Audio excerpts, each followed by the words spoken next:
Good thing I still have one more minute.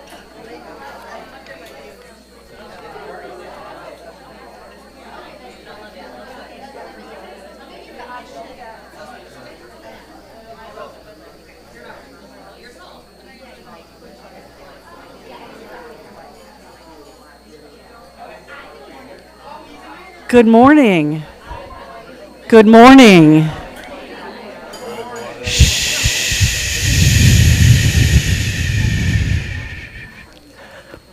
Good morning. Welcome to the University Unitarian Universalist Fellowship. I'm Paula Despang. My pronouns are she and her and hers and herself. And for those of you who cannot see me, I'm kind of a skinny woman of a whole bunch of years with fading brown hair.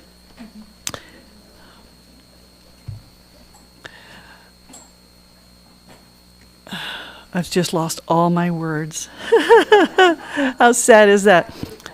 So this is I know it seems impossible.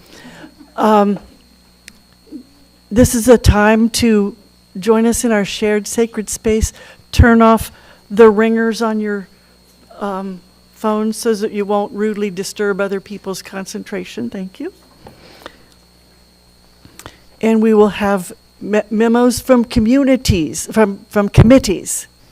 We have representatives from committees, and they will teach us what we need to know about what they're doing. Good morning, I'm Carrie. Is this on? Hello? Hello? Testing, 1, 2. Okay. Carrie Mitchell, I am the Personnel Committee Chair, and on behalf of the board, I wanted to call our RE staff up as the school year is ending. I'm getting some funny faces from them. As our school year is ending, we want to thank all of our teachers. We have a little token for them, and if everybody could give Tay, Kat, and Maddie a big round of applause. Thank you very much.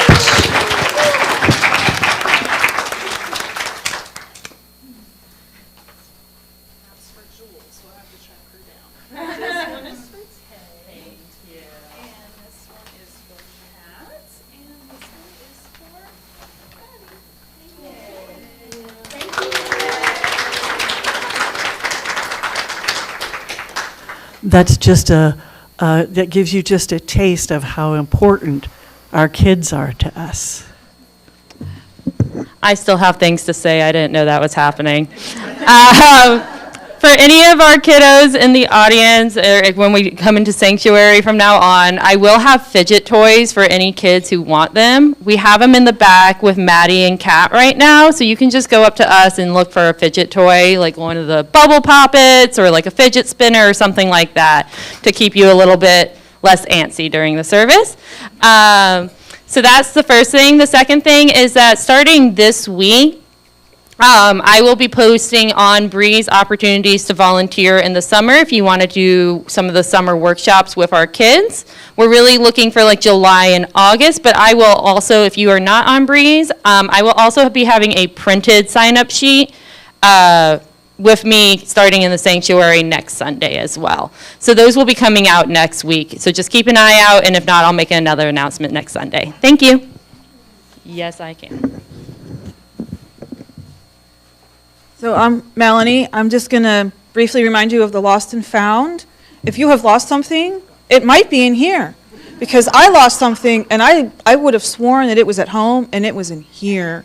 So we have some clothing, we have tumblers, an umbrella. I guess this is a journal. I didn't open it. Reusable bags. I can probably move that. Oh, and there's still this device, and a hair clip, all sorts of good stuff that might be yours. So, well, okay.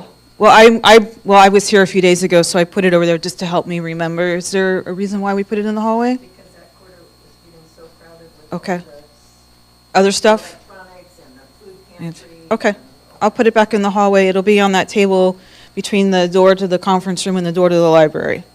I did not make this decision. I understand. I'm not. Anyway, it's all good. just so we know where it is. It's in the hallway. I'll go put it there right now.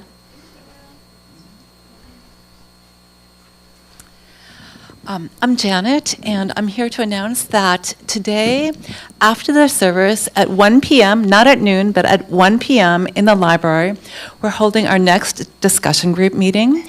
And our topic for today is belief. And we are going to be sharing what we believe, but we're also going to be digging in a little bit and talking about how we believe. We're going to be talking about our belief attitudes and how these are related to things like evidence, action, identity, community, etc. Also, next Sunday at 9 a.m., we're having another session. Again, 9 a.m. Today is at 1 p.m., next week at 9 a.m. And next week it will be open mic, and it will be led by Bob Miller. So I hope you can come to at least one session, or maybe both. It's next week. Yeah.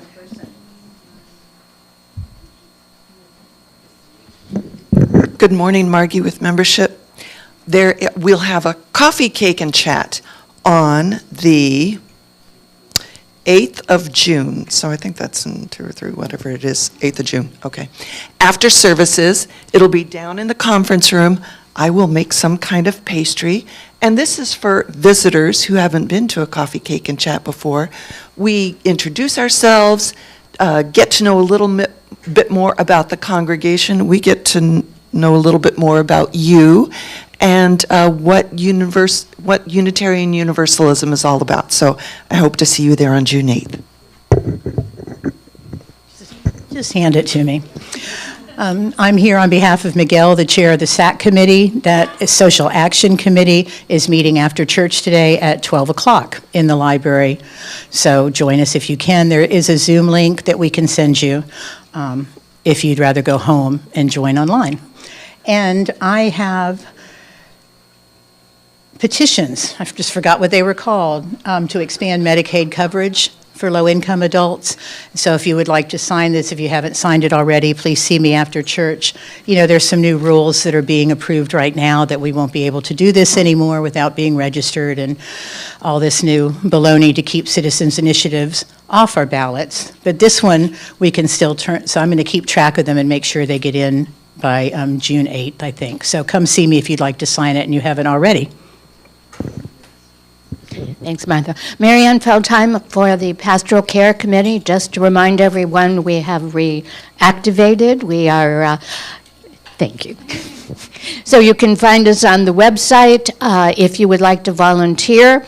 There's a link to volunteer. The things we're providing really are transportation, possibly meals, cards when someone is ill or some wonderful things happening, and miscellaneous, which could be maybe whatever, anything, yard work, whatever you might need.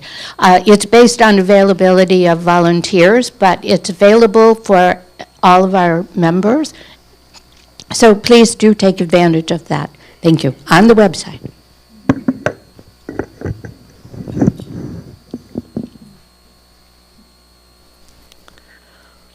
Now we've got that taken care of.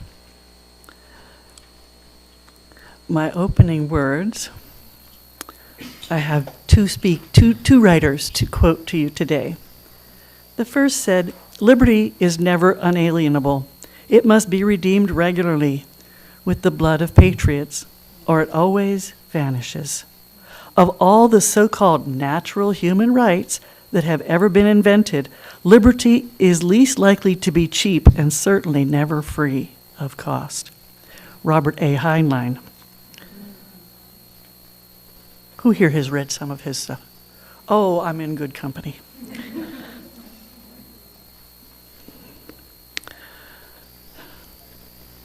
And the other thing I wanted to say is, in the face of impossible odds, people who love this country can change it. Barack Obama.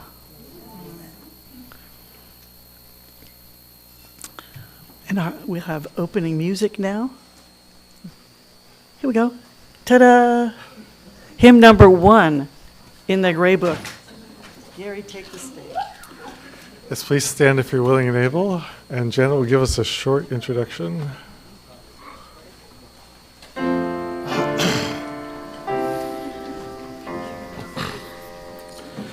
May nothing evil cross this door, and may ill fortune never pry about these windows. May the roar and rain go by. By faith made strong, the rafters will withstand the battering of the storm. The hearth through all the world will keep you warm.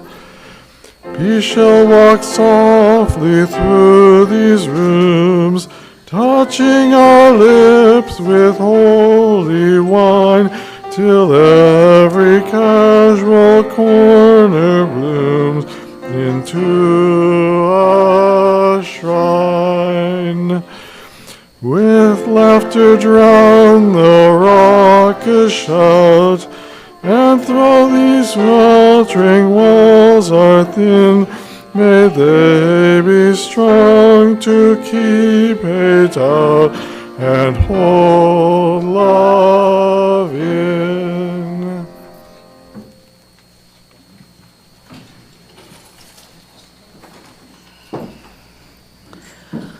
Our chalice lighter today is Anastasia, whose pronouns are she and her. Anastasia is 12.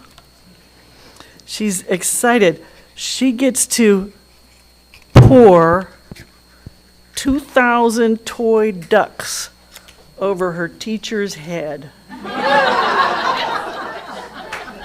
We were never allowed to do this when I was at the age of pouring things on teachers' heads. In the light of truth and the warmth of love, we gather to seek, to sustain, and to share. And we celebrate our relationship to each other. Love is the spirit of this church, and service is its gift. This is our great covenant, to dwell together in peace, to seek truth in love, and to help one another. And a special welcome to our visitors today. I see you, but I won't make you stand up and introduce yourself. But just thanks for being here, and because the sitting in the room experience is not the same as the Zoom experience. It's a whole other thing. And so be here, join us, and oh, you'll never get coffee from us on the Zoom meeting. So I'm glad that you're here. This is a place, a congregation, in which you can put down roots and spread your wings. It's a place where you can be your true self. You don't have to hide or pretend. And if anybody says anything that gives you a bad time, send them to me. I'm in charge of that. Come again, come many times. We have different speakers from some academia, some from other faiths, some from, what do you call it? Social action groups that you may or may not be familiar with, and some random strangers on the sidewalk. And members of our own congregation. So let's turn around and wave at all the Zoom people. Yay, good morning. Come again next week. And if you're not feeling well any day, don't come in person. I don't. Don't share your germs. Nobody needs that. We share joys and concerns in this congregation. We share, because joys that are shared feel multiplied and bigger and better, and concerns that are shared are lighter and easier to bear. But I will remind you, if you have something to share, that it's going out on the internet where it will live forever and a day, because we don't know how to erase those things yet. So if you'll do that, and while you're doing that, pick up a stone from here and drop it in the water.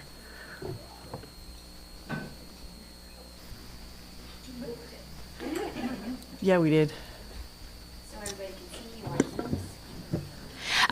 Hi, Laura Owen, Social Action Committee, though I am speaking on behalf of myself. I just want to thank everybody that's involved in the resistance against the regime. I don't know which, I know you're not supposed to say it, but that's what I'm saying on behalf, which looks like reaching out to your legislators, whether that's statewide or federally. It also means posting information on Facebook that's factual, where people are losing important Medicaid, Medicare, and what's changing. And if you see bills that are egregious, please post information online, vet the information, make sure it's true, and reach out to your legislators and say what you think is egregious and why. So take action so we don't feel hopeless. And on June 14th, there is a No Kings Day. I'm not going to go into what that is, but look it up and please go. No what? It's called No Kings Day. No kings, okay. So I'm not going to say what it is because there's limits to what we can say here, but No King, K-I-N-G, No Kings Day, June 14th. So look it up. And not just talk about Burger King. Tomorrow's the day we have Memorial Day. Used to be Memorial Day was May 30th until it became a Monday holiday. So on May 30th, 1965, I was married. So this would be my 60th wedding anniversary. But it's also, my husband died as a result of his exposure to microwave communications after serving 18 years in the military. So it's a sad day, but also a proud day.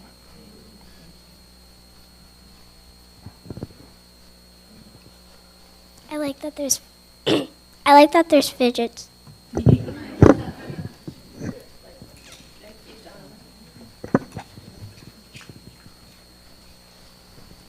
We've got some beautiful kids in this congregation. I have a joy and a concern, and I want to add to the No Kings Day. This is going to be big, people. So far, there are at least 700 marches around the country organized and planned and designated, so it's a real deal. Some estimates have it as high as 1,000. But let's be conservative and say 700. That's still a lot of people. No. Yeah. I take it back. Okay, so my concern is for my mother. About 10 years ago, my mother kicked lung cancer. And she's done very well until recently. So there are 3 nodules on her lungs that the doctors don't know what they are. And she has an infection in her lungs. And it's extremely unusual for my mother to admit that she's not feeling well. She's one of those people who always want to be strong. And she's actually, I've never heard her so down. I'm worried. Whatever juju you can send through the ether, we appreciate. Thank you.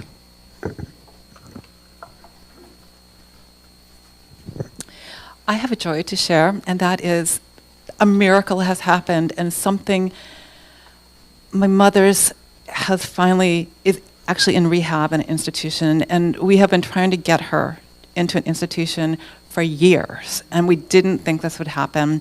She's extremely unhappy there. And she has been threatening to call the police and whatnot, and yet she is there. So we're happy about that.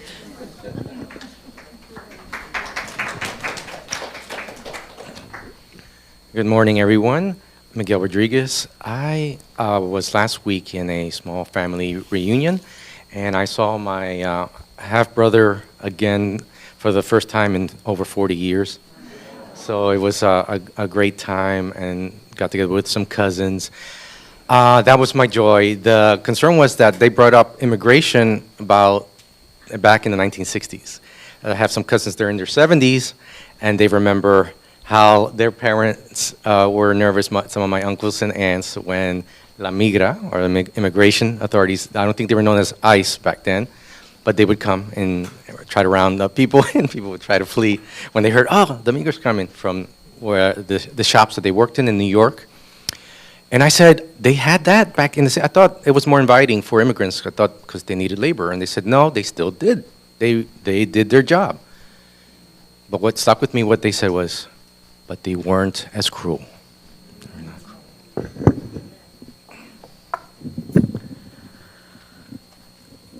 Thank you. Let's have a moment of silence for those things shared and those not shared.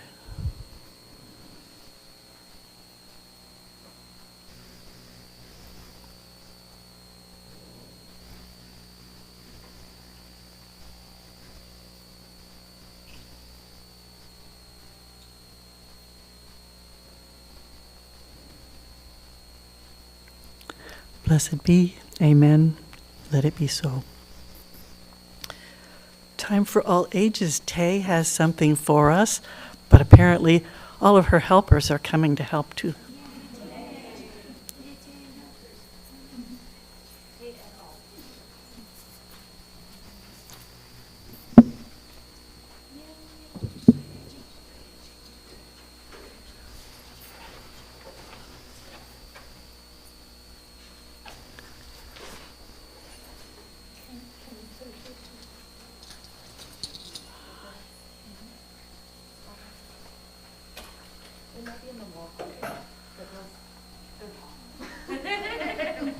I can move this back some.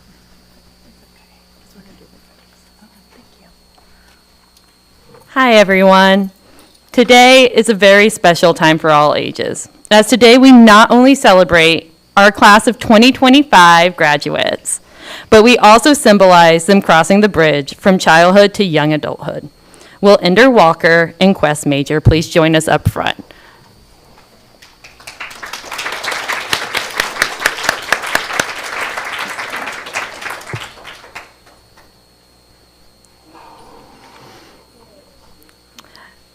As many of you know, I worked here previously as an RE teacher from 2018 to 2022, and it is absolutely amazing to see how much y'all have grown and changed since then, especially in height. I remember being taller than both of you when I first started working here. At only 26 years old, I may not have all the life advice and wisdom of some of our other congregation members can offer, but as a fellow young adult, I can say this. Life is constantly changing and is full of so many surprises. The calculus class you had to retake your freshman year of college that you still have never used any material from could be where you meet your best friend. Switching your major and projected career after a year and a half of coursework could lead to the opportunity of going abroad for school and finding new passions and people you would have never crossed paths with before. An unexpected turn in health could lead to living back home with your parents, something you were always sorely against, which became time with them you didn't know how grateful you would be to have. If all of these moments seem very specific, it's because they are glimpses into my own life. And with each major shift, I saw that I too needed to change, to adapt, and to be resilient. Life changes every day, sometimes in small, imperceptible ways, and other times in what feels like seismic shifts. I hope that you can always keep yourself grounded. And if you find that your footing slips, I hope that you can look into the sea of faces in the congregation and know that we will always help you to find your path again. I now invite Kat, our middle and high school teacher, up to say a few words. If I get emotional, I'm sorry, because my brother just graduated high school. So I'm Kat, and as y'all already know, I not only work with the middle and high schoolers in the RE program, but I also grew up alongside them in the church. Whenever I mention that I teach this specific age group, I always get an O or a pitying good luck with that. I'm assuming because they wonder why I would want to work with moody, antisocial, and awkward teenagers. I always just laugh it off or nod in agreement because how can I fully explain the pride and joy I feel watching these kids turn into incredible young adults? What I've loved most about working with them is getting to watch these moments where they start to figure it out or when they discover a new passion or stand up for a belief. Watching them grow hasn't just been about milestones like grades and awards, but who they've become. To all the graduates this year, I know I'm not that much older than you, so it's just blind leading the blind here. I can tell you though, I know you're ready for this transition, that you have the confidence to overcome any obstacles that come your way. But it's also okay to feel lost and confused. A part of what makes this next chapter so scary is the unknown. You don't always know what's coming, what to choose, or if you're doing the right thing, but that's okay because none of us really do. When the future feels overwhelming, remember that you've already grown through so many changes, and of course, this community will always be here for you if you need any help. And obviously, I have to add in a Tolkien quote, "It's a dangerous business, Frodo, going out your door. You step onto the road, and if you don't keep your feet, there's no knowing where you might get swept off to."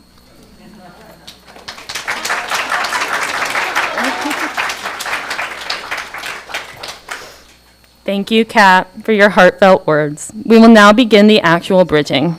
When I call your name, please cross over our bridge. Crossing from the side closest to the screen to the side closest to me. Before you cross the bridge, we will present you with our UUUF tradition of a walking stick. A walking stick aids to make your journey easier. On the stick, I have decorated with feathers to help you soar in the next phase of your journey, and bells to help you be found if you're ever lost. We will pause all together if any photos would like to be taken, and then I will have you move to the right of the podium near the piano. Ender, you may now cross the bridge. We can all clap for Ender.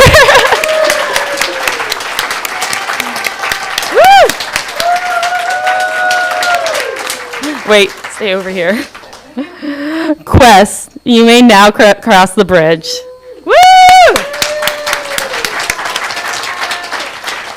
If any photos would like to be taken, we'll all stand together quickly.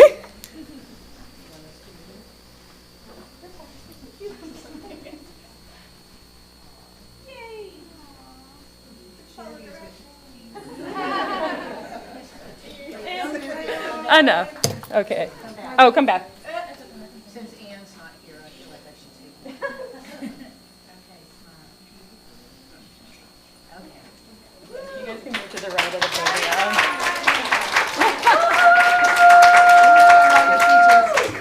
Still a good friend. Me too.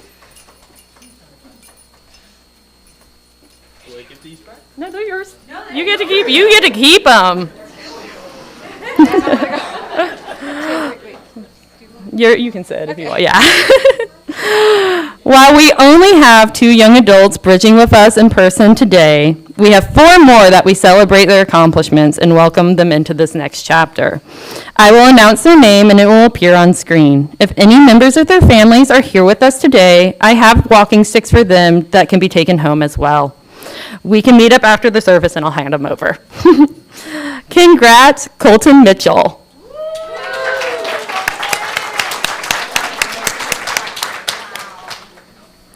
Congratulations, Caleb Mata.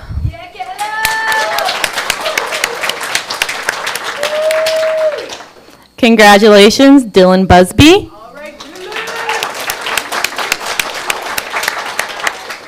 And congratulations to Jade Carr.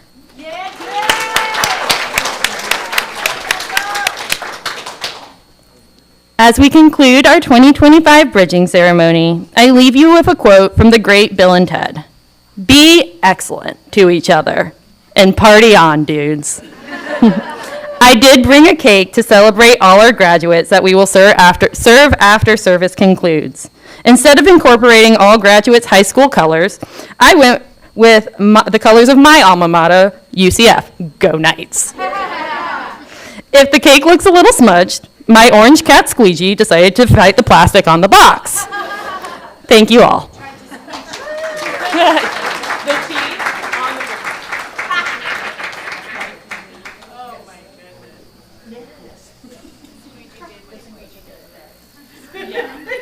He chose chaos. He squeegeed. He chose chaos. We have music. Okay.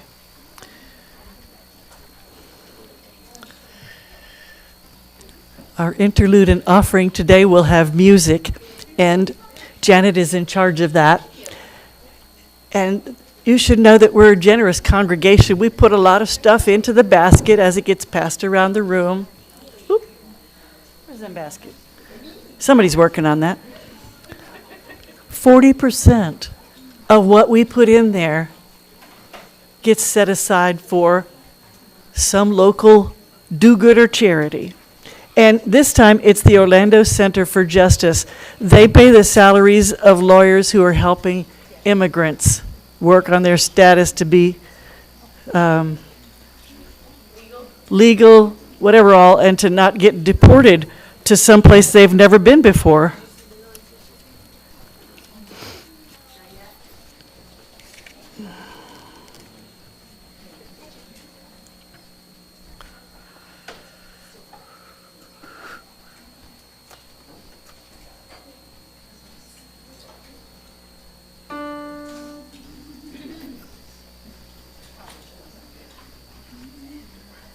So if you saw the previous slide, it says, our congregation led by Janet. That is not a solo, not practice it as a solo. So I'm hoping you all sing along.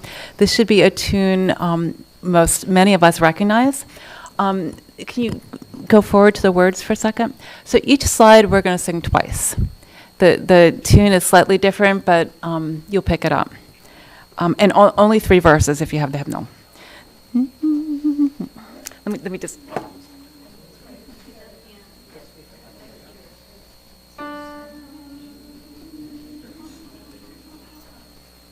Okay.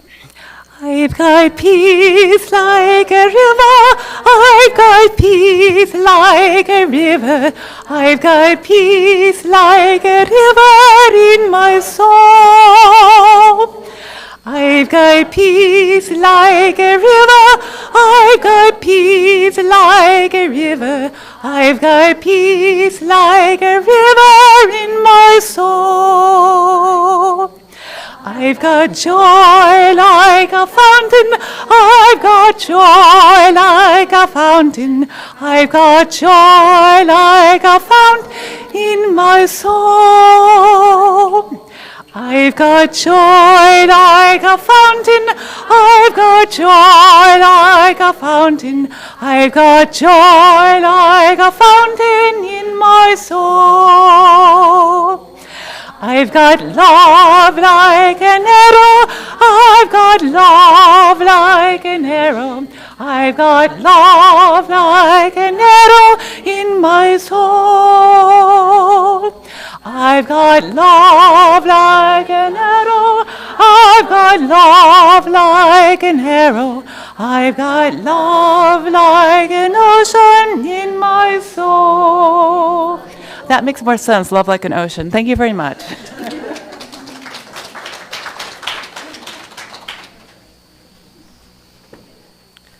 We'll sing the children out. Sing with me. We love you and bless you and send you on your way. We love you and bless you today and every day. See, you looked at our speaker today at the message online or whatever, and our speaker is a friend of UUUF. So there, haha. And you're scratching your head going, who dat? I did. But I'm going to tell you, their name is Ray. Their pronouns are they and them and themselves and all those things.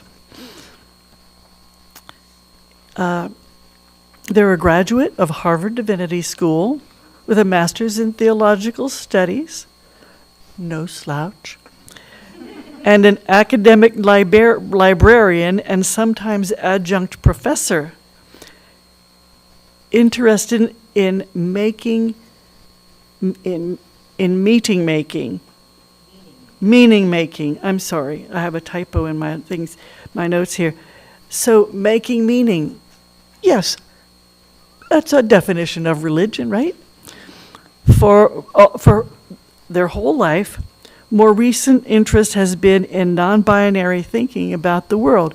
Also, they've done some remodeling.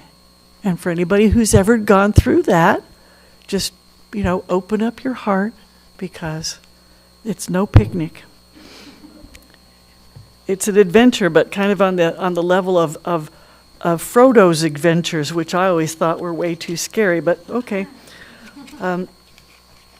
So there's words for us today, and I'm going to sit down and listen. Listen closely. You might find some of it applies to you.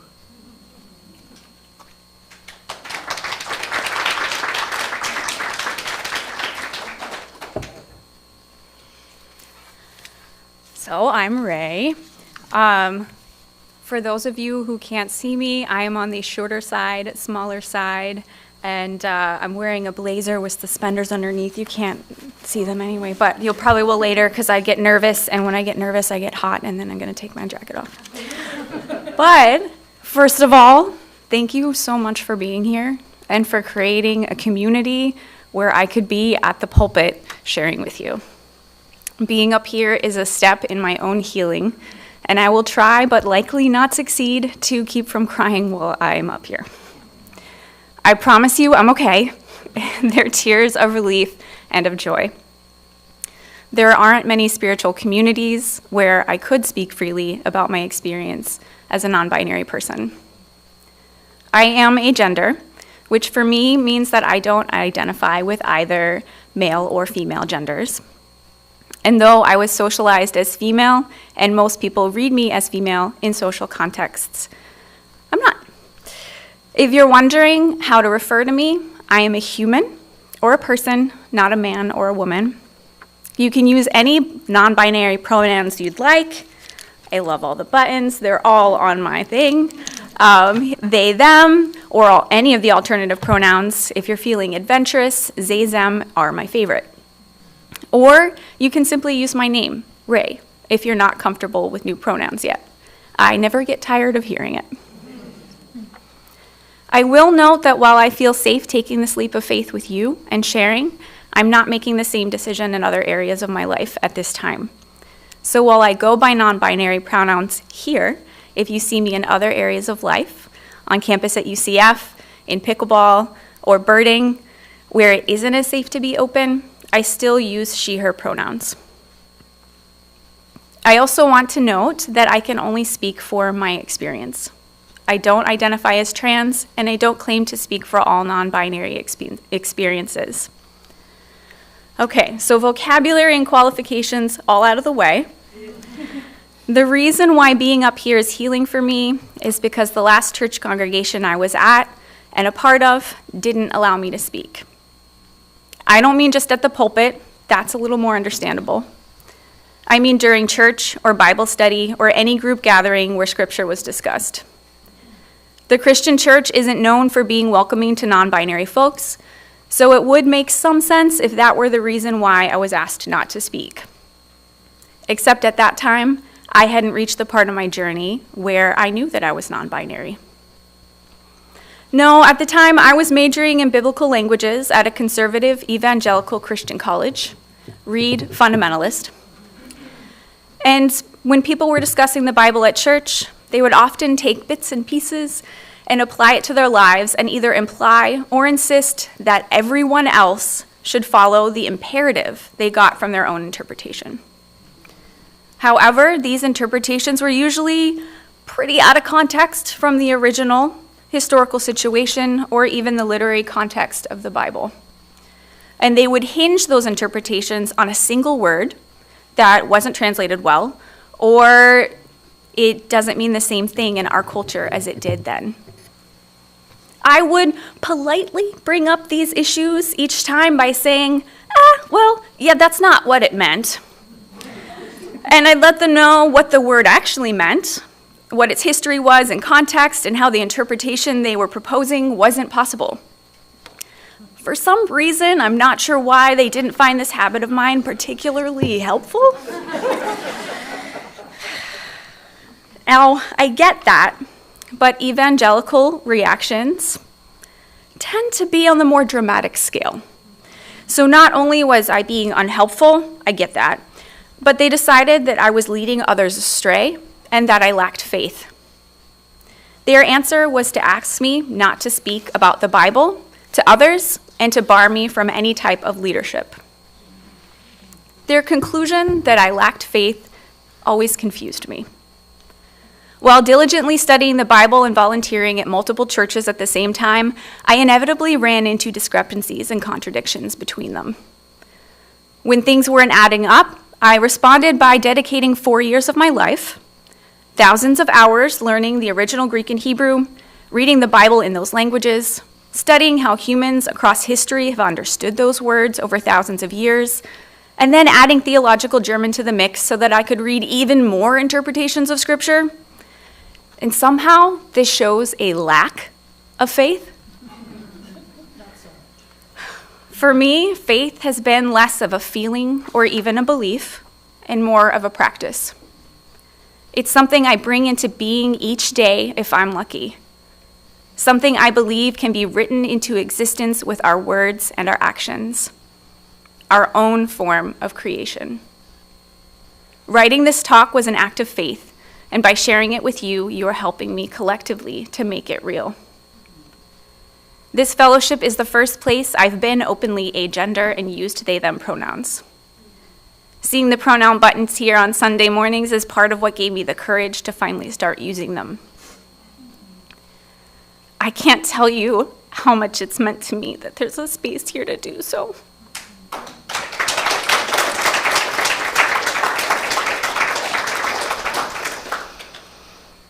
And though gender may be the first thing that comes to mind when we're talking about non-binary people, my non-binary identity goes beyond gender to include my sexuality and my health. I am on the asexual spectrum, which is outside the gay-straight binary and the assumption that sexual attraction is a universal human experience. Asexual people do not experience sexual attraction or experience it only in very specific circumstances or rarely. We commonly refer to ourselves as aces, and people who experience sexual attraction as allosexuals, or allos for short. My health is also something I've come to understand as non-binary. While I appear to be able-bodied and young, I experience chronic pain in a way that greatly affects and sometimes dictates what I'm able to do on a daily basis. So when I'm talking about non-binary people today, I'm referring to those who are considered outliers or who are rendered invisible in some way by society's binary categories. I recognize that all of us, in some way, shape, or form, are non-binary, because we all have things that don't match those categories. We all deserve to be fully seen, but it affects some in bigger ways than others. And when I speak of binaries, I'm referring to linguistic and categorical situations where there are only two choices: good and evil, right and wrong, mind and body, man and woman, heterosexual and gay, able-bodied and disabled. Binaries and categories in general are shortcuts that reduce cognitive load by narrowing down the options for our brains and providing basic frameworks for understanding. They are vital for human communication. However, they are not neutral. And when combined with the human tendency towards power, control, and hierarchy, it has meant that binaries and categories are treated with value judgments. Light is better than darkness. Good is better than evil. Man is better than woman. Able is better than disabled. Categories have been and are used to subjugate certain groups of people over others in ways that are built into our language and patterns of thinking. Speaking from experience as a former fundamentalist, binaries are polarizing, and they often come out of trauma and a very human need to defend ourselves. And that makes sense. It's easier to dismiss someone or something that's been simplified in order to argue against it. But when people simplify arguments or lives to a binary, they also create an us versus them, a right versus wrong, and a fear that if they see anything in between or concede any point, that they might become the other side of the binary they are so desperately trying to fight against.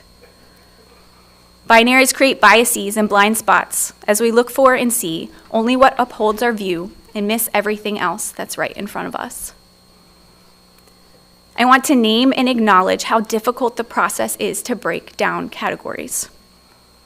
It is a choice to deconstruct biases in language and in life, and while I find that deconstructive step important, and I tip my hat to Derrida and how handily his philosophies broke down my faith in God with a capital G and truth with a capital T, it is also important to take the step of creating anew once it is finished, which is the more challenging of the tasks.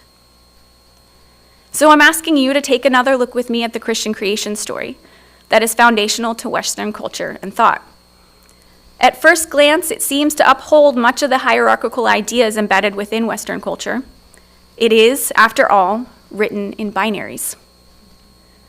Before I continue, I want to acknowledge that the Christian creation story was first the Jewish creation story. And while talking about it, you might hear concepts from both viewpoints. I'm also not an expert in either faith and don't claim to be. I might have a bachelor's in biblical languages, a master's in theology, and 18 years or so of participation in evangelical communities, but that's only enough knowledge to make me dangerous. That being said, the biblical creation story is made up of 2 Hebrew poems, starting out the book of Genesis, or Bereshit, meaning in the beginning. The first poem describes how God created the world in 7 days.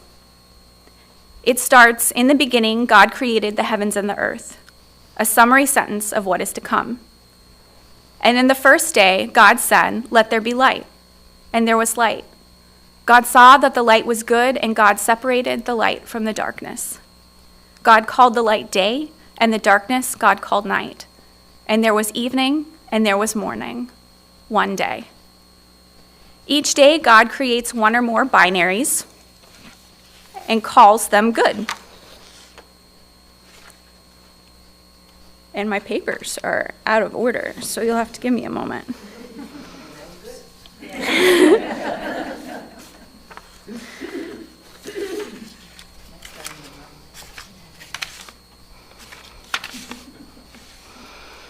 Okay. So we have day and night for the first day. In the second day, God separates the waters and the waters of the heavens above from the waters below. On the third day, there is dry earth to separate the sea, as well as plants yielding seed versus plants that bear fruit, each according to their kind. On the fourth day, God creates the sun and moon, or in other words, the concept of time and seasons. And in that same day, he kind of makes the stars on the side too. The fifth day, God creates the creatures of the sea and the birds of the air. And on the sixth day, God creates livestock and creatures of the ground. Then on the sixth day, God also creates humankind, which God collectively names Ha-Adam, including both male and female. In its entirety, the poem reveals a God that creates order out of chaos. Many Christian denominations and Jewish and Islamic faith traditions use this poem to uphold a divine mandate of binary gender. There is only male and female. That's how God created humankind. Every other gender identity is outside the will of God. Now, there is only one glaringly obvious issue with this interpretation. It's literal. Poetry in general isn't literal, and Hebrew poetry in particular is especially figurative. It conveys meaning through metaphor, imagery, repetition, juxtaposition, hyperbole, double meanings, triple meanings, allusions, onomatopoeia, wordplay, and parody. In Hebrew, God is hella witty. To interpret Hebrew literally, in my opinion, at least in poetry form, would be an insult to God's intelligence and creativity. But that doesn't come across in English so well. When read in English translation, Hebrew poetry sounds simplistic, sometimes even childish. But in Hebrew, it's completely different. I've been spending time at Disney lately, and it reminds me of the difference between watching an old black and white Mickey Mouse film from a traditional theater, and that's cute and historical, and the Avatar ride, where you get onto a moving banshee in front of a 100-foot tall screen, and it takes you through dips and turns while the wind blows through your hair, and the smell of mushrooms waft through the forest as you soar through 4D. Yeah, that's kind of what it's like to read the Bible in Hebrew versus English. If we read the entire creation story literally, we'd be denying the existence of much of the diversity of this world, or at least denying that God created it. If there is only day and night, we lose sunrises and sunsets, the golden hour of photography, the special light that helps us see things differently in all of its beauty. Those glorious reds, pinks, oranges, purples, and golds that represent newness in the morning and closure before the night. Depending on the interpretation of the firmament that separates the waters of the heavens from the waters below, we could lose the clouds. Those whimsical days of finding shapes in the sky and the shade that brings relief from the harsh sun on a summer day. If there is only sea and land, we lose marshes, tide pools, beaches. Wetlands cover over 6% of the world, yet they contain 40% of its biodiversity. And that doesn't include all the creatures and the plants that depend on those wetlands. There would be no cattails, duckweed, willows, or mangroves. No soft-shelled clams, no oysters.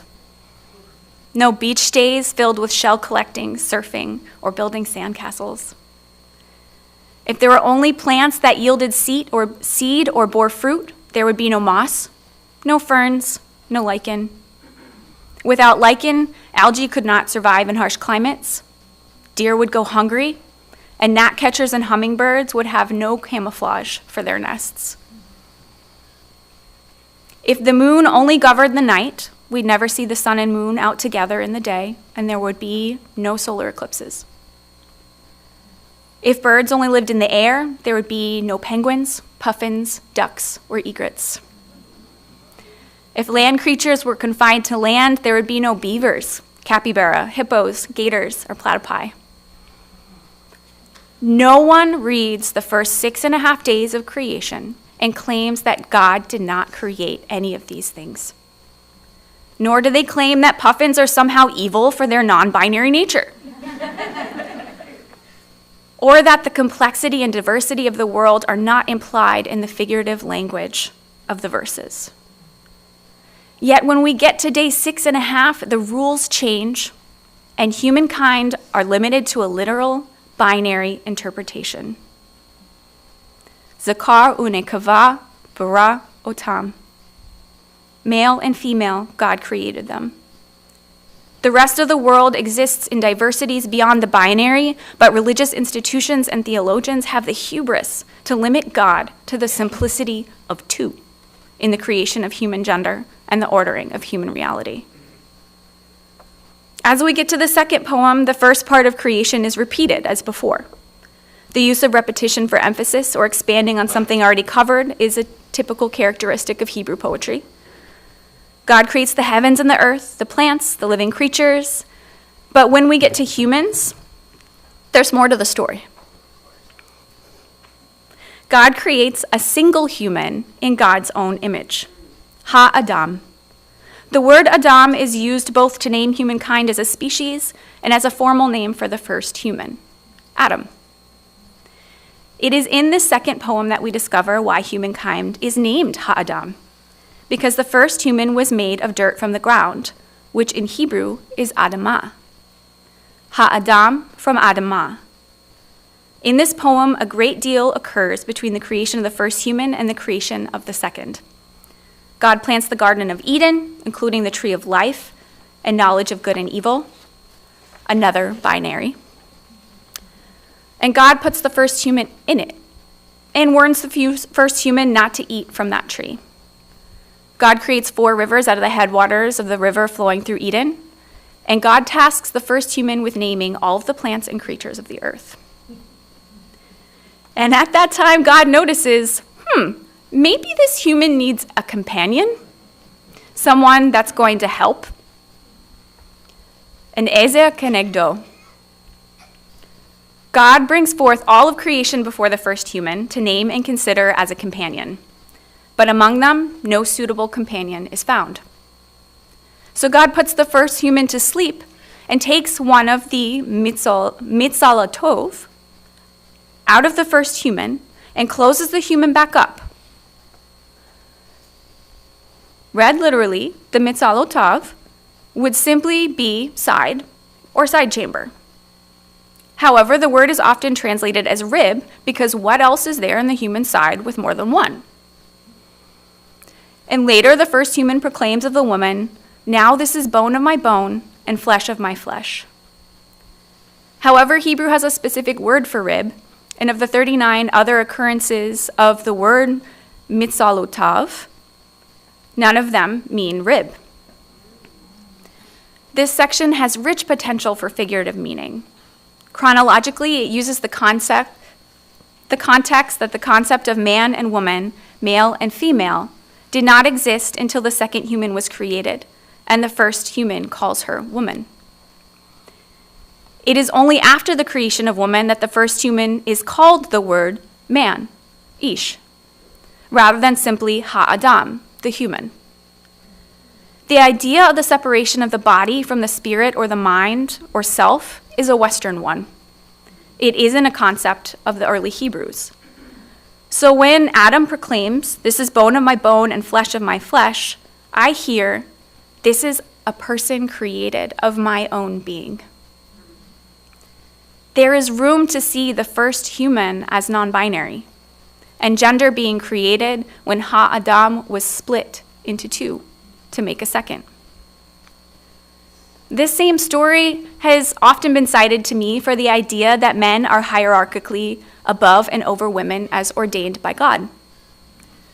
I would be remiss not to at least give this a mention. I've never understood the interpretation. If we're going to make value judgments of one being better than the other in some way, man was literally made out of dirt.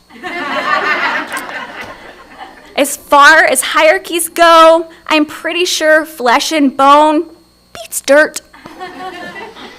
But I don't read the creation story as hierarchical or binary. God split the sides of the first human into two, and as we've seen many times so far in the creation story, binaries are not meant literally. These two poems have been used to uphold the ideals of patriarchy and social injustice, but it's not the only way to read them.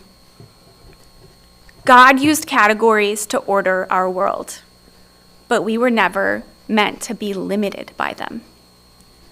Creation was written in poetry with complex layers of meaning, the comfort of structural order, along with the beauty of the shades of everything in between. God seems to know that humans need both form and freedom. When chaos overwhelms us, there is order to fall back on, but when those categories fail us or some of it's meant to support, there's room to expand them that we might better appreciate the complexity of our world and the creativity of the one who conceived it. Now, it's relatively easy to expose the logical inconsistencies and contradictions in how Scripture is interpreted. And I'm likely preaching to the choir about binary thinking today. But it is one thing to break down, and it is something completely other to create anew. How do we create space for complex humans who defy all categories with their beauty? I don't pretend to have the answers, but I can share with you 3 practices I use to bring a non-binary faith into reality. And by practice, I am including all the messiness that word entails. No one wakes up after realizing they want to see something differently or act differently, and it just happens because they made a decision. And that goes for non-binary people as well. Realizing I'm a gender doesn't mean I woke up the next morning able to use alternative pronouns, or even knew which ones felt good to me. I still don't know how to use non-binary pronouns because I don't have many safe spaces to try them out myself. Practice means there are areas we'll be good at and others that need improvement and that we'll learn from. But over time, it becomes more natural. It's how we grow. The first practice I want to share with you is simply noticing. Choosing to see beyond black and white in our society requires an amount of deprogramming. And the first step is to notice how you're wired. No judgment here. We were all raised a certain way and had little to no control over it. So notice when you're thinking in binary, when there are only 2 or 3 options. You may find it internally when thinking of yourself in terms of success or failure, or your emotions in terms of positive or negative. In a meeting with your team at work when there seems to be only 2 competing solutions to a problem. When you're meeting someone for the first time and immediately gender them male or female in your mind, or when you come across a color or personality trait and gender those as well. When you're hearing a new concept from a speaker or a friend and listen predominantly through the lens of agree or disagree.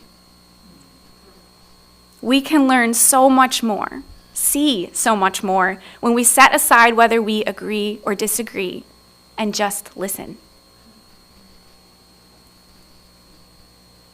Totally lost my place there.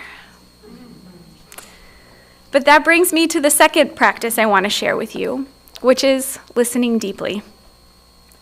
One of the best ways to discover blind spots is to put aside assumptions, categories, and tendency to argue or challenge as much as we're humanly able to, and hear the story or viewpoint of another person at face value.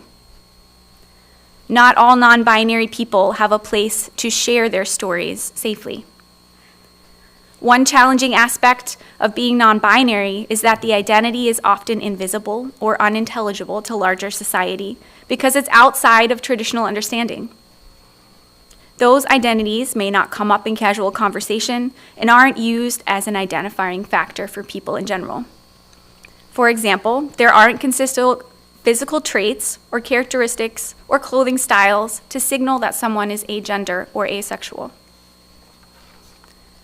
Throughout my life, I've had an identity that went against mainstream culture. That I'm pretty used to. Evangelicals aren't everyone's favorite crayon in the box. And I was rather obnoxious. But my identity was at least visible, and people knew what it was. My identity as a feminist was also not the most popular, but it was also intelligible to others, even if they didn't agree with it. What I wasn't prepared for in coming out as asexual was feeling invisible. And I feel for those who are even less visible than myself. I was excited and nervous when I first told the people closest to me in my life. Coming out is a rite of passage in the queer community, and I thought I'd feel more legitimate and part of a community if I did. But the majority of people I told were mostly confused. They didn't know what asexuality was, and they didn't always believe me after I explained it to them. And after I told them, it was either never brought up again, or those people quietly faded from my life. Coming out for me and for many aces was a non-event. It was neither celebrated nor rejected. It sort of just faded into the distance. Before I had a label for it, people in my life tried to fix my asexuality. My best friend in my 20s was going through a mental health counseling program, and he was convinced I must have repressed memories of being sexually abused as a child, likely by my dad, and that if I brought those memories to light and processed the trauma, I would feel attraction. That led to some obvious harm. And many well-meaning friends gave different versions of, you just haven't found the right kink, or maybe you're gay. Doctors and therapists would tell me I just had too much stress, and if I could just de-stress, then I'd feel it. This is a common thread in asexual coming out stories, so much so that one of the popular books on the topic is called Sounds Fake, But Okay. No one listened to me at that time. Instead, they tried to fit me into a binary, and it took me decades to figure out why I was different. Not being believed took a toll on me and my mental health. Not all non-binary people have an in-person community to go to for storytelling, solidarity, or being seen. So, invite stories from others. Show them you value them with curiosity at the forefront and judgment and assumptions in the background. Listen for what makes them unique. It's a practice that allows everyone to be seen better, and it can be disproportionately beneficial to non-binary folk. And if someone shares with you their pronouns or some other aspect of their identity, try to see it for the gift of faith and trust that it is. Which brings me to my last practice, affirmation. 3 layers of influence. I actually have one slide for this. I didn't want to do too many slides because then it felt like I was at work. So, but this one's helpful. There are layers of influences around us that tell us what is acceptable to do and to be. There is society at large and the media, communities and institutions like this church, interpersonal relationships, and the self. The more of these rings that give negative messages to non-binary people, the harder it is to hold on to positive messages at the center, the self. Don't underestimate the power of acknowledging and celebrating the identity of another and treating it as normal. I've already experienced the benefits here with the pronoun buttons, the welcoming congregation designation, Paula's beads, and especially being allowed to speak. During a time when it feels like we have little or no control over our wider world and our efforts seem to make no difference, the way you treat others interpersonally and as a community can have a huge impact. You've certainly had an impact on me. So I invite you to slow down and pay closer attention to the complexities in yourself and those around you. You never know what sunsets or puffins you'll find or what healing you'll bring about in the process. Thank you.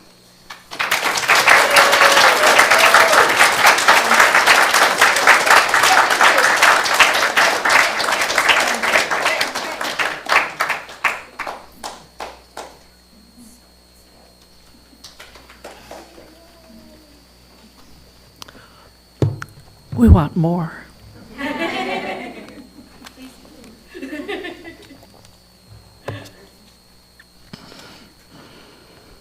Say these words with me. We extinguish this flame.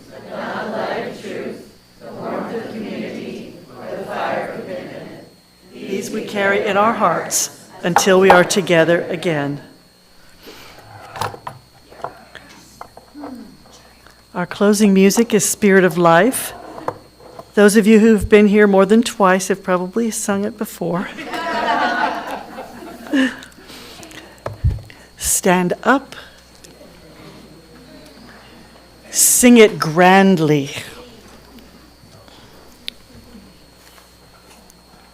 Sing it a cappella. Spirit of life, come unto me. Sing in my heart all the stirrings of compassion. Blow in the wind, rise in the sea. Move in the hand, giving life the shape of justice. Roots hold me close, wings set me free. Spirit of life, come to me, come to me. Have your seat again. My closing words come from Asher O'Callahan. In the beginning, God created day and night, but have you ever seen a sunset? Well, trans and non-binary people are kind of like that. Gorgeous, full of 100 shades of color you cannot see in plain daylight or ordinary night. In the beginning, God created land and sea, but have you ever seen a beach? Trans and non-binary people are kind of like that. Beautiful, a balanced oasis that's not quite all ocean, but not quite all land either. In the beginning, God created the birds of the air and fish of the sea, but have you ever seen a flying fish? Or a duck? Or puffin that swims and flies, spending lots of time in the water and on the land? Well, trans and non-binary people, I don't know why I can't say that right, are kind of like that, full of life, a creative combination of characteristics that can blow people's minds. In the beginning, God also created male and female in God's own image. God created them. So in the same way that God created realities in between, outside of, and beyond night and day, land and sea, or fish and birds, so God also created people with genders beyond male and female. Trans and non-binary and agendered and intersex, God created us. All different. Does everybody here know what intersex means? Somebody here who's missing that one? Check with me after. I have definitions. All different sorts of people for all different sorts of relationships, created from love to love and to be loved. In God's image we live. God is still creating you. You are no less beautiful and wild than a sunset or a beach or a puffin. You are loved and you have a place here. Here. Here. Yes. May you be well, may you be safe, may you be peaceful, may you be happy, may you love yourself with great kindness, just as you are, no matter what happens. Stop and have coffee and cake. And turn the sound back on your little devices.